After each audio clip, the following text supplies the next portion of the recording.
शुभ morning. क्या हो रहा है?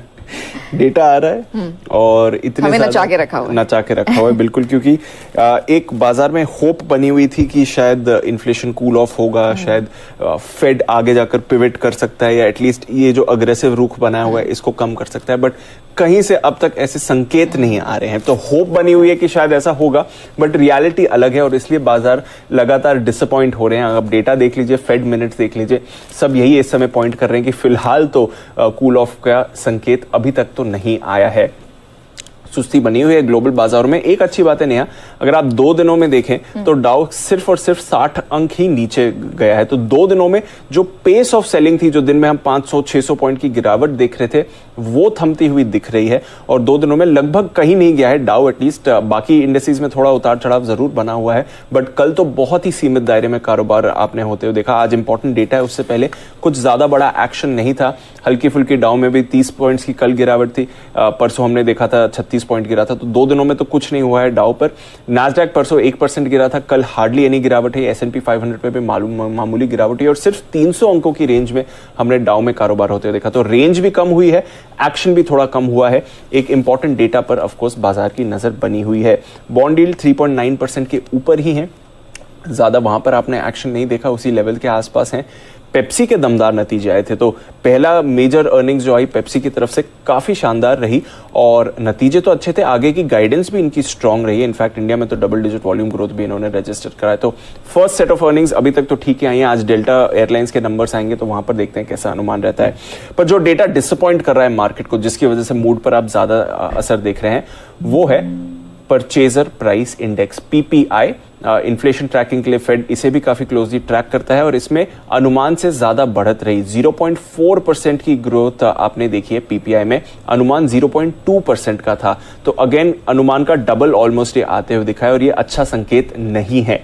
आज हम ऑफकोर्स इन्फ्लेशन का डेटा भी देखने वाले हैं, वहां पर सबकी नजर है। 8.1% का अनुमान है, तो 8% के ऊपर ही रहेगा। पिछले महीने ऑफकोर्स 8.3% था, तो वहां से हल्का कूल ऑफ होने वाला है, बट कोई ऐसा बड़ा कूल ऑफ नहीं आ रहा है जिसकी तरफ से आपको राहत मिले।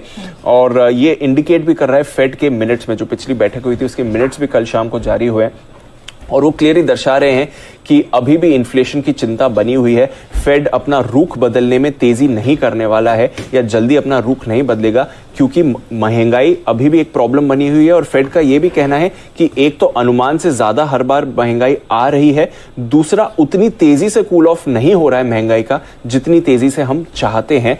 लेबर मार्केट में भी शॉर्टेजेस हैं जिसकी वजह से परेशानी बनी हुई है। तो लंबे समय तक महंगाई को काबू में लाने के लिए ऊंचे स्तरों पर आपको रेट्स रखने पड़ सकते हैं। जो फेड का टर्मिनल रेट है वो भी 4.6% का अनुमान लगाया जा रहा है, यानी कि करंट लेवल से काफी ऊपर रह सकता है। तो फिलहाल तो फेड की मिनट्स में या ऑनगोइंग डेटा में कोई भी ऐसा संकेत नहीं आया है कि फेड अपना स्टांस जल्द बदल सकता है और उसी की वजह से बाजार में आप डिसअपॉइंटमेंट देख रहे हैं। यूरोप में भी आपको सुस्ती ही दिखी। बैंक ऑफ इंग्लैंड पर रखनी पड़ेगी नजर, क्योंकि अब कुछ खबरें आ रही हैं कि सरकार की तरफ से बैंक ऑफ इंग्लैंड को परमिशन मिल गई है कि वो एक्स्ट्रा अपनी बैलेंस शीट एक्सपेंशन कर सकते हैं। अब क्या एक्चुअली ये करेंगे या नहीं, ये देखना पड़ेगा, क्योंकि कल काफी कंफ्यूजिंग संकेत आए थे इस मुद्दे को लेकर। वैसे फ्राइडे को इनकी बॉन्ड बाइंग, जो टेम्पररी बॉन्ड बाइंग है, वो खत्म होने वाली है, बट दोनों तरफ का एक्शन हो सकता है जिस तरह की खबरें आ रही हैं। तो यहां पर भी एक इंपॉर्टेंट डेवलपमेंट है जिस पर हमें रखनी पड़ेगी नजर। कमोडिटी बाजार में आते हैं और अच्छी बात यहां पर है कि लगातार आप गिरावट का ट्रेंड देख रहे हैं, एक्सेप्ट ऑफ कोर्स कल जो मेटल्स में हुआ है, स्पेशली एल्यूमिनियम में कल जो आपने होते हुए देखा है तूफानी तेजी देखी है। 7% इंट्राडे में उठा था, 5% की बढ़त के साथ बंद हुआ है। खबर यह आ रही है कि अमेरिका रूस के एल्यूमिनियम पर रोक लगा सकता है। अब ये काफी सिग्निफिकेंट खबर है, क्योंकि अमेरिका का 10% एल्यूमिनियम रशिया से आता है। रशिया की जो कंपनी रूसाल है, one of the biggest in the world. तो अगर ये आपको रोक लगती हुई दिखती है तो ऑफ कोर्स फिर एक बड़ा उछाल आ सकता है एल्यूमिनियम के प्राइसेस में, क्योंकि 2018 में भी अमेरिका ने ऐसे ही किया था और तब हमने देखा था एल्यूमिनियम के प्राइसेस में तूफानी तेजी आई थी। तो क्या ये दोबारा होने वाला है और क्या इसका इंपैक्ट रहेगा, उस पर रहेगी नजर। बट कल ऑफकोर्स मेटल्स में इसकी तरफ से आपने एक्शन देखा। अदरवाइज एलिवेटेड डॉलर इंडेक्स की वजह से ज्यादा कुछ आपको एक्शन नहीं आ आ रहा है। इनफैक्ट हमारे लिए अच्छी बात है कि तीसरे दिन कच्चा तेल फिसला है, अब आप ब्रेंट 92 पर आते हुए देख रहे हैं, तो वहां से थोड़ी राहत हमारे लिए जरूर है। ओपेक ने अपना 2022 और 2023 के लिए अनुमान घटाया। इनफैक्ट इस साल की ही चौथी कटौती अनुमान की।